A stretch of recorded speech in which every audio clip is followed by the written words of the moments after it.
Florida's path to earn a number one seed just got a lot clearer thanks to their win over Alabama and a little help from the Rebels.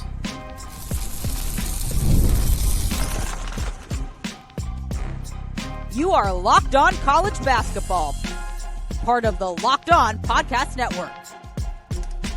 Your team every day. What's up, folks? Happy Thursday, and welcome into the Locked On College Basketball Podcast, the only daily national college hoop show out there, part of the Locked On Podcast Network, your team every day. I am your host for today, Andy Patton. You're joining us at the place to get your college basketball content every single day of the week. We got shows Monday through Friday. We got a show on Saturday evenings, Locked On College Basketball Game Night. Check that out if you haven't found it yet in your feed. Want to thank all of you who are making this show your first listen or your first watch of the day. Remind you that you can listen to this show ad-free on Amazon Music. And give a special shout out to those everyday listeners and those of you hanging out with us in the Locked On College Basketball Discord channel. Today's episode is brought to you by the all-new 2025 Nissan Armada. Stay with us for the Armada Team of the Week later in the episode. Folks, we got a lot to cover today. 2 SEC games which had massive implications for the number one overall seeds in the NCAA Tournament, plus some big wins for Maryland, a big win for UConn, a bubble win for Porter Moser in Oklahoma, a much needed one. And then we also got some updates. Jai Lucas taking over for Miami potentially as soon as next week, leaving Duke. We're going to talk about that and a few game previews for Thursday to close out the show.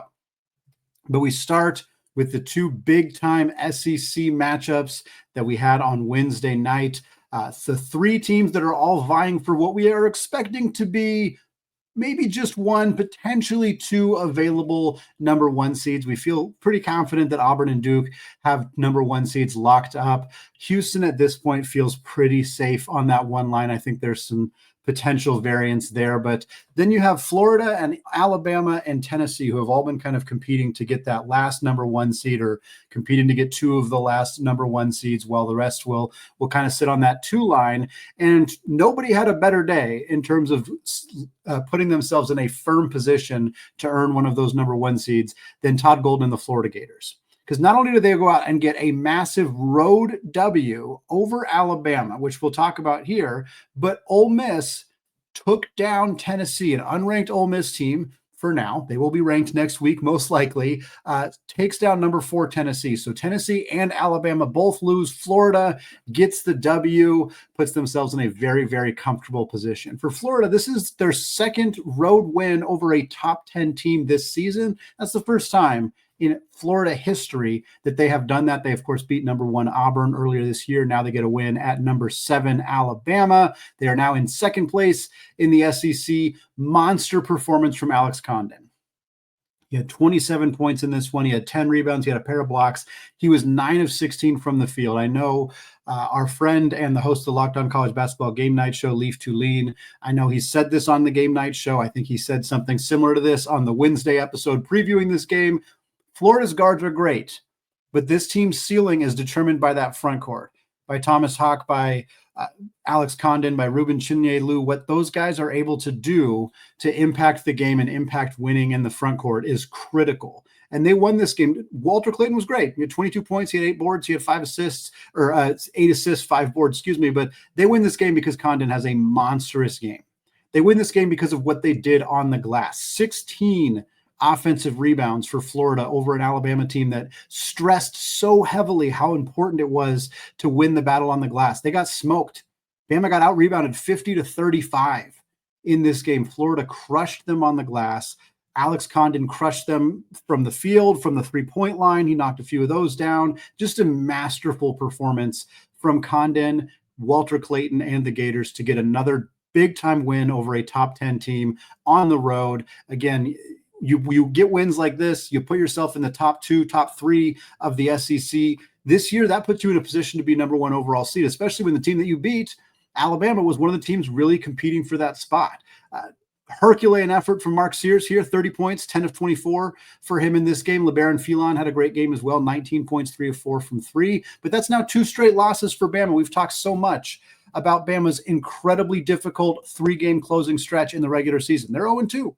They lost Bama. They lost the game against Auburn. They lost this game against Florida. Now they lost their game against Tennessee.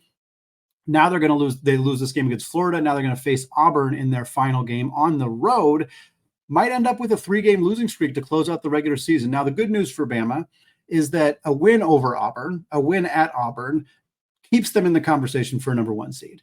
The good and bad of playing in a conference like the SEC is every single game is really tough, but every game is also an opportunity to pick up a major win.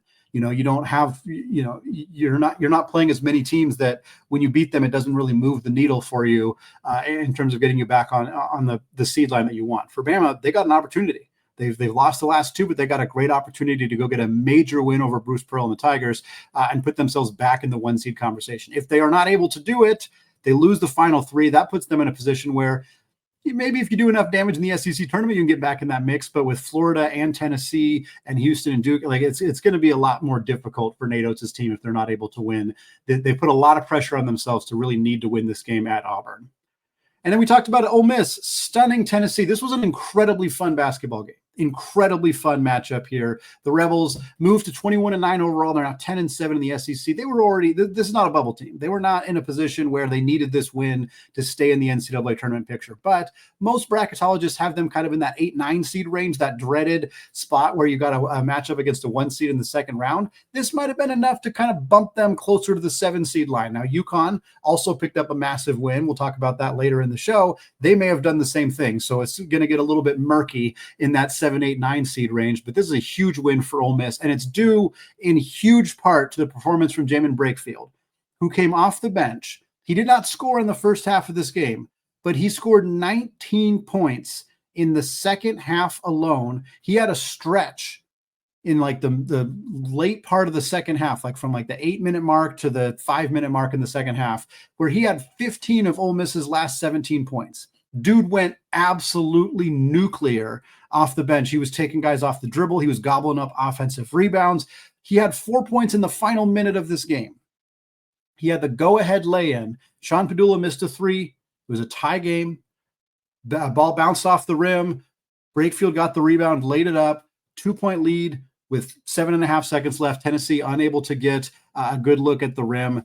That is the win for Ole Miss. Huge W for them. Huge shout out to Brakefield for having just the kind of performance you need to beat a team like Tennessee. The Vols shot 38% from 3. The amount of times that Tennessee shoots 38% from 3 and loses a basketball game just doesn't happen all that often, but the Rebels dominated down low. 46 points in the paint for Chris Beard's team. They also had 15 offensive rebounds. And as we said, this win for Ole Miss, it doesn't move the needle a ton for them, maybe helps with the seed line perspective, but it could realistically have been what needed to happen to push Florida into the number 1 seed conversation, with Tennessee and Alabama now looking more like 2 seeds. Obviously, there's still time left.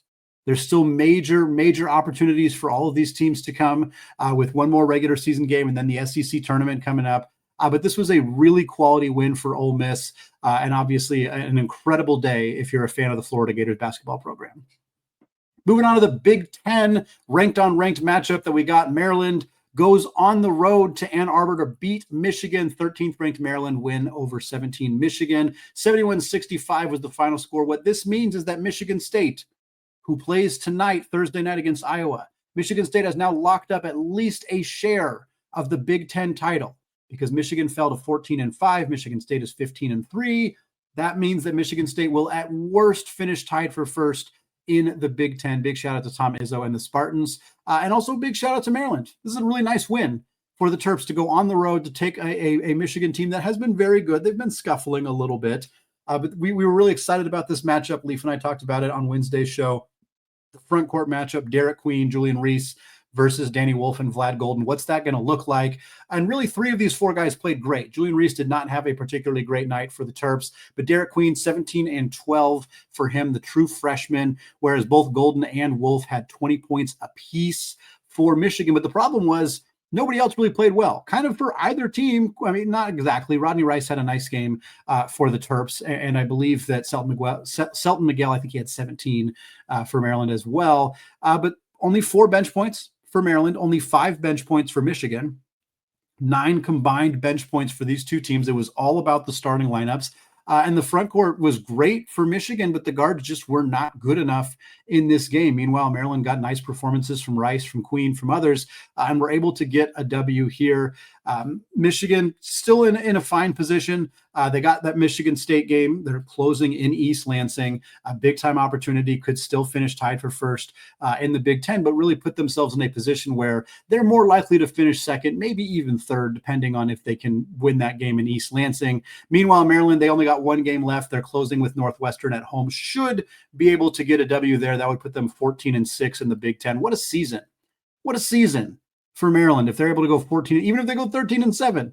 You don't want to end the season on a sour note losing to Northwestern, but if you go 14-6, 24-7 overall for Maryland, that's a darn good season for the Terps, and an unexpected one in a year where we weren't sure who was going to be great in the Big Ten, but Maryland was a team that's really stepped up and been a big-time performer in that conference.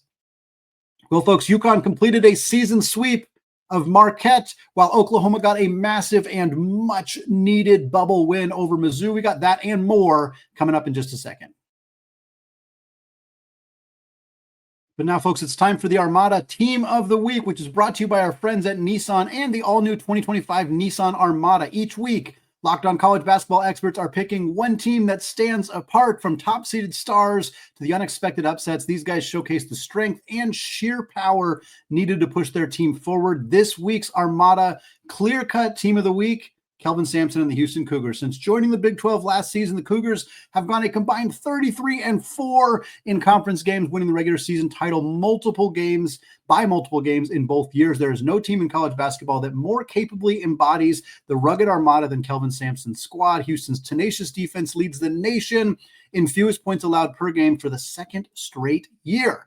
When it comes to the Nissan Armada, they say go forth and conquer, and that's exactly what Houston has done here. It's clear that our Team of the Week is out here ready to conquer the road ahead with confidence, just like you can in the all-new Nissan Armada or any of Nissan's outstanding vehicles. Take the Nissan Armada, Rogue, or Pathfinder and go find your next big adventure. Shop nissanusa.com. All right, folks, segment 2, still Andy Patton, still Locked On College Basketball Podcast. We're still recapping Wednesday's action. We got a really fun one in the Big East. We'll talk about a handful of other ranked matchups where we didn't expect anything, or we didn't expect any upsets, didn't get any upsets. We'll still talk about them here briefly. And then we'll talk about a trio of bubble games, 2 bubble teams getting W's, 1 bubble team, if you want to call them a bubble team. They were barely a bubble team before this. Now, I don't think they're a bubble team after taking a loss. We'll get to that in just a second. But we start at Gamble Pavilion in Storrs, Connecticut, where UConn beats Marquette. They now have a season sweep against Marquette. I believe I saw the stat they are 10-2 against Marquette since they've been in the same conference. Danny Hurley has Shaka Smart's number, gets a W here, 72-66. There was a 22-minute delay to start this game. Maybe that's the key to slowing down Shaka Smart and Marquette. A 22-minute roof leak caused the game to delay for a little bit.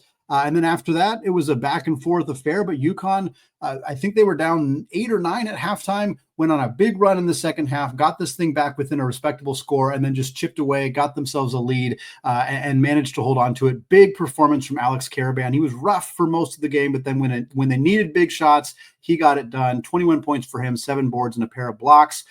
For Marquette, a team that we've talked about them struggling to rebound the basketball and how reliant they are on the outside shot, they were 3 of 22. Just not going to get it done.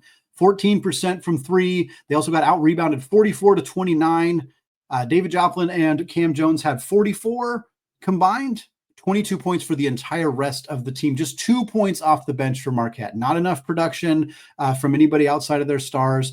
Struggling to rebound the basketball. Just was not enough for Marquette. They closed the season at home against St. John's. We'll see if they can get some momentum going into that Big East tournament. Meanwhile, UConn now in 3rd place in the Big East, got a little bit of momentum. Hopefully will maintain that momentum there at home for their next game against Seton Hall. We know UConn struggled with Seton Hall, but they struggled with Seton Hall on the road. I don't think they're going to struggle with them at home, carry some of that momentum into the Big East tournament. A couple other ranked teams that were in action on Wednesday. Number 12, Wisconsin goes on the road to Minnesota, gets a win, 74-67. John Blackwell, 25 points and 11 boards. The Badgers now up to 23-7 overall, 13-6 in the Big Ten, the same record as Maryland and Wisconsin, two teams that didn't have super high expectations coming into the season. Again, the Big Ten was it was so difficult to know who was going to be great in the Big Ten. Is Purdue going to be up? Is UCLA going to come in and dominate? What about Oregon? And here we are sitting here with the two Michigan schools, with Purdue still in that mix, although they faded a little bit lately. And then with Maryland and Wisconsin, two teams we didn't exactly expect to be talking about having great years. Wisconsin closes the regular season at home against Penn State. Moving over to the Big 12, Texas Tech, number 9th ranked Red Raiders, beat Colorado 91-75, as you should do. We've seen some teams kind of mess around with Colorado a little bit lately, but this is what you should do to this Buffs team. JT Toppin, what a performance. 30 points and 14 rebounds for the sophomore big fella Tech. Now 14-5 in the Big 12, 23-7 overall. They closed the season in Tempe against Bobby Hurley and Arizona State. A couple of ACC results. Both Clemson and Louisville keep pace with each other. They are both now 17-2 in the ACC, each one game behind Duke, who is at 18-1. It's funny how much we talk about Duke being heads and shoulders above the rest of the ACC, when in reality, the ACC is one of the few power conferences that's not determined fully in terms of who's going to win the league. And it's not because Duke hasn't been dominant, but it's because this Clemson team and this Louisville team have continued to just absolutely dominate. Clemson wins at Boston College 78-69. Again, now 17-2 in the ACC, and they close at home against Virginia Tech. That is arguably the most winnable game that you can play in the power conference level this year. Home game against one of the worst teams at that level in Virginia Tech. Meanwhile, Louisville thrashes Cal 85-67 was the final score here at home against the Golden Bears. Again, also tied at 17-2 in the ACC. Terrence Edwards, by the way, 35 points for him, 7 of 11 from 3. Just a tremendous shooting night for him and for the entire Cardinals team as they went 11 of 23, just under 48%. But for Louisville, their next game, Stanford at home.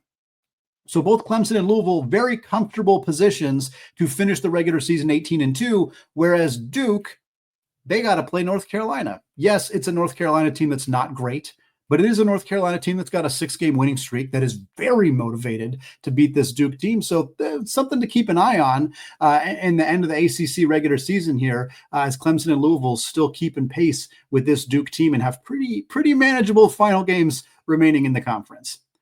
Let's look at the bubble games that we had on Wednesday night. The biggest bubble winner by far out of these three teams, Oklahoma, beats a ranked team, number 15, Missouri, 96-84, the final for the Sooners. What a performance from freshman Jeremiah Fears. We've talked about him a lot on the show this year. A tremendous freshman talent. He reclassified, wasn't even a top prospect, was kind of somebody not super high expectations coming into the year, especially with he reclassified. As like, oh, is he going to play big minutes right away? What's this going to look like? He's been great since the jump. Now he's considered a very likely lottery pick in the 2025 NBA draft. He went out in this game, a much needed must-win type game for Porter Moser and the Sooners. He went out and dropped 31 points. He had 5 assists. He was 9 of 13 from the field and a perfect 12 of 12 from the free throw line. Jeremiah Fears is a modern NBA guard, and he does it by getting to the line. He's efficient. He's effective. He's a good passer. Really, really good performance from him. And again, Oklahoma was listed as first 4 out. You need to win this game.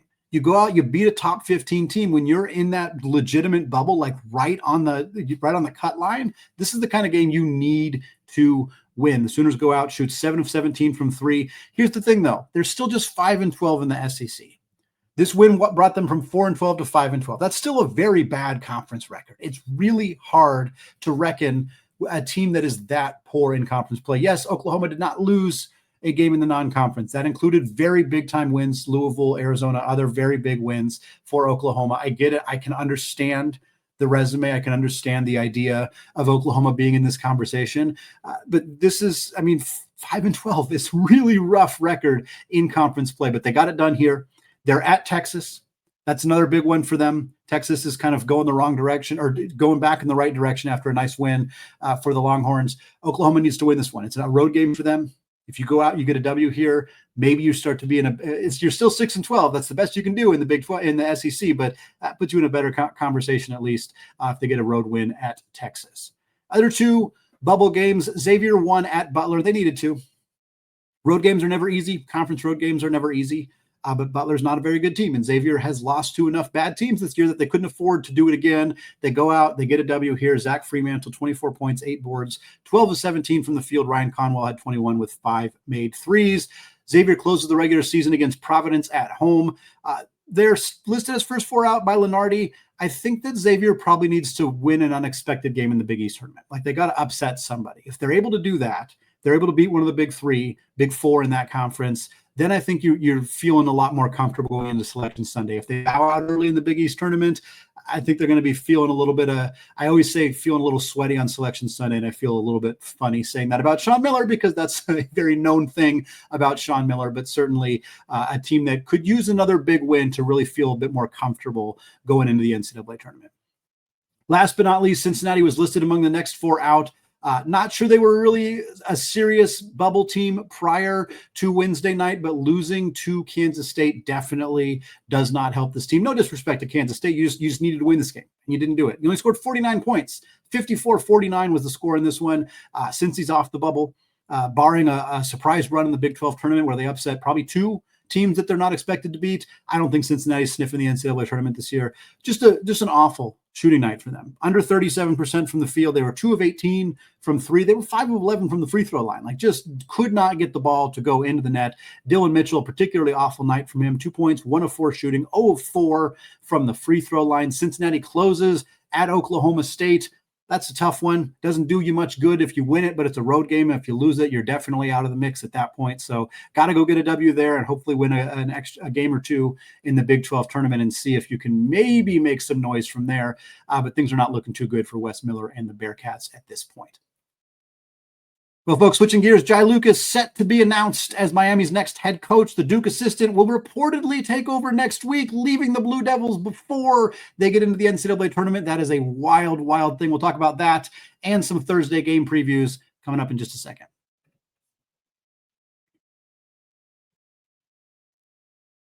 All right, folks, segment 3, closing out the show, talking update on Miami's head coaching search / completed search. We're going to talk about that. Get you some previews for some Thursday games as well. Reportedly, Miami is set to make the hiring of Duke associate head coach Jai Lucas official on Thursday. I'm recording this late on Wednesday night, so it has not been finalized or announced by the university, but the report has been confirmed. I initially saw it from Matt Norlander at CBS. Adam Zagoria of Zag's blog reported it. I also saw it on ESPN. It is, by all accounts, as I'm recording this right now, it appears to be that we're just waiting for the actual announcement from the University of Miami that they are hiring Jai Lucas to be their head coach. This was initially reported in late February. It's been a story for over a week now that this is the planned hiring, but that there was conversations still happening between Lucas and Miami in terms of determining a contract. And I believe start date was one of the biggest things that they were still discussing. This has not been confirmed by Miami, but according to Matt Norlander, a source told Norlander that Lucas is going to start next week. To put this into perspective here, Miami's season will end on March 8th.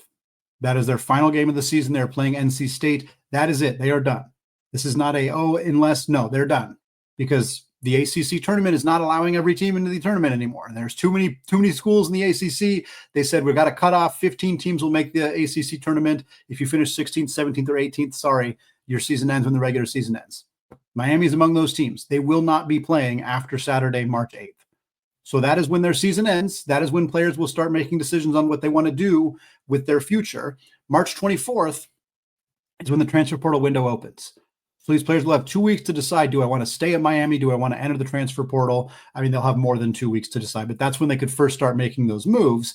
And Miami wants a coach in place. They want a coach who's in there who say, hey, we would love to keep you around, or hey, maybe we're not loving to keep you around, or being ready when that portal opens of who can we go get? Who can we, get some interest, get some donor money, get things ready so you can start building a program and be a step ahead of the other schools that are going to make changes.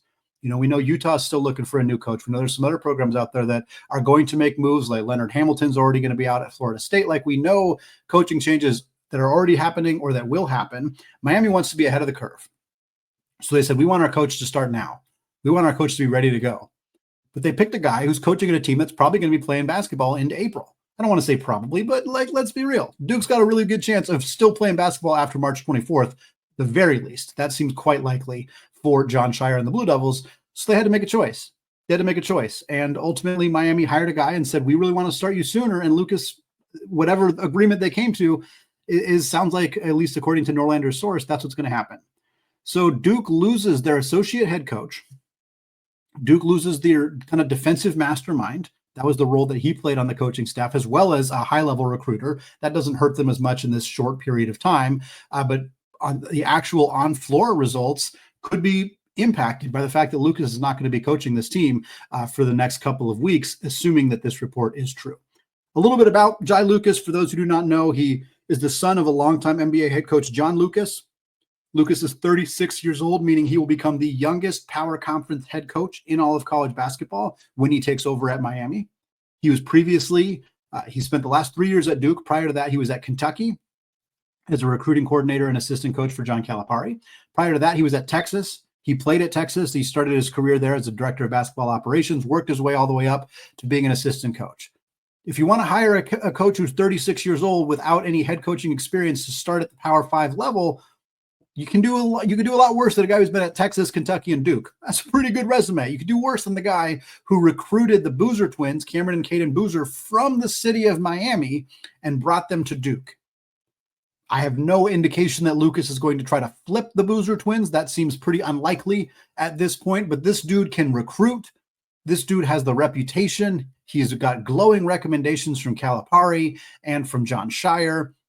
This is a good hire by Miami. It's a weird start time. It's kind of a clunky transition, both for Duke and Miami, but this is a strong hire for the Hurricanes. Could get them back they were obviously in the Final Four in the Elite Eight just a couple of years ago, but things really took a turn for Coach Larrañaga and this team. He called it quits in December. Now Miami's looking to rebuild with a much younger coach. Very excited to see how this goes for the Canes. Okay, a couple of games on Thursday, pretty weak slate. Ton of great games on Tuesday, ton of great games on Wednesday. Obviously, Saturday is going to be just a ridiculous day of games. But this Thursday, only one ranked team in action, only one power conference game taking place on Thursday. We'll talk about that. We'll talk about a few bubble-ish games, and then the semifinals of the Atlantic Sun Conference. We'll start with the ranked game, Michigan State, number 8 Spartans at Iowa, 8 Eastern time on FS1. FanDuel favoring the Spartans by 6.5. And like we said, this Michigan State team locked up at least a share of first place in the Big Ten already due to Michigan losing to Maryland. That doesn't mean that Tom Izzo and the Spartans can look past this game, can be too focused on getting ready for that game against Michigan. They want to win this one too. And Iowa is certainly a beatable team, even on the road. I think Michigan State should take this one. As we said, they are favored by 6.5 at FanDuel. Tom Izzo's teams do not typically fall for the trap of looking ahead to other bigger games. And I think they'd love to be in a position where they know that winning this game and then beating Michigan solidifies that overall first place spot. Whereas if you lose this game, then you run the risk of losing to Michigan and tying, and you don't want to do that. So I think Spartans are going to come out and get a big time W here on the road against the Hawkeyes. The two bubbly games, I listed them as bubbly because there's a lot of kind of belief that the Big West, which does not very typically, really ever, a 2-bid league, could be a 2-bid league this year because they have two phenomenal teams. That's UC Irvine and UC San Diego. They are not playing each other, but they are both in action tonight, Thursday night. UC Irvine going on the road at UC Davis, 9 Eastern time on ESPN+. FanDuel favoring Irvine by 7.5. Irvine's 24-5 on the year. They are 63rd in the net. However, only 1-0 in quad one games. Irvine's probably not a bubble team. If Irvine were to win every single game and then lose the Big West title game to UC San Diego, they would be at least vaguely in that conversation, but I don't think they would get in. I think if UC Irvine were to beat UC San Diego and win the Big West title, you might see UC San Diego sneak in. UC San Diego hosting Long Beach State tonight, 10 Eastern time on ESPN+. UC San Diego's 24-4, but they're all the way up at 35 in the net. 2-1 in quad one games. Not a ton of opportunities, but 2 quad one wins for a mid-major school. Pretty impressive stuff. Very interested. Going to try to check out these two games tonight in the Big West, as it's very fun to see that conference have two very, very good programs this season. Last but not least, there's a lot of conference tournaments going on right now, but I wanted to focus on the one conference that is nearing the end of their conference tournament already. That's the ASUN in the conference semifinals, 2 matchups Thursday night. Number 4, Jacksonville. This is their seed in the ASUN tournament. Number 4, Jacksonville going to play number 2, North Alabama, 7 Eastern time on ESPN+. FanDuel favoring North Alabama by 5.5. North Alabama beat number 7 seed Austin Peay 90-64 to get into this game. They had 31 points from their star player Jakari Lane. Meanwhile, Jacksonville beat number 5 seed Eastern Kentucky 78-67, getting 26 points and 10 boards from Robert McCray the fifth. The other side of the bracket, 1 seed Lipscomb taking on 6 seeded Queens as Queens upset number 3 seed Florida Gulf Coast. Dunk City is dead in the ASUN as Queens takes them down. This game will be at 8 Eastern time on ESPN+. FanDuel favoring Lipscomb by 10.5. Lipscomb 14-4 in the regular season. Queens just 11-7, but like we said, they got a big performance from Leo Colomero, 21.6 assists from him to upset Florida Gulf Coast and advance to the semifinals of the Atlantic Sun Conference. Folks, that's going to wrap it up for us today here on the Locked On College Basketball Podcast. Thank you so much for making the show your first listen or your first watch of the day. Isaac and I will be back with you all on Friday, recapping these games and getting you ready for a big, huge slate of games this weekend. We got Bama, Auburn. We got all sorts of other fun stuff. Michigan, Michigan State. We've been talking about that one. All sorts of implications for the NCAA tournament. We got some conference tournaments that are going to be wrapping up this weekend as well. It does not get better than this, folks. Early March is the best time of the year. It is fantastic. I cannot wait. Thanks again, folks, for listening. Again, we'll be back with you all on Friday. As always, though, we want to say apologies to the Lawyer family. Let's go Wild Popes. And until Friday, peace out.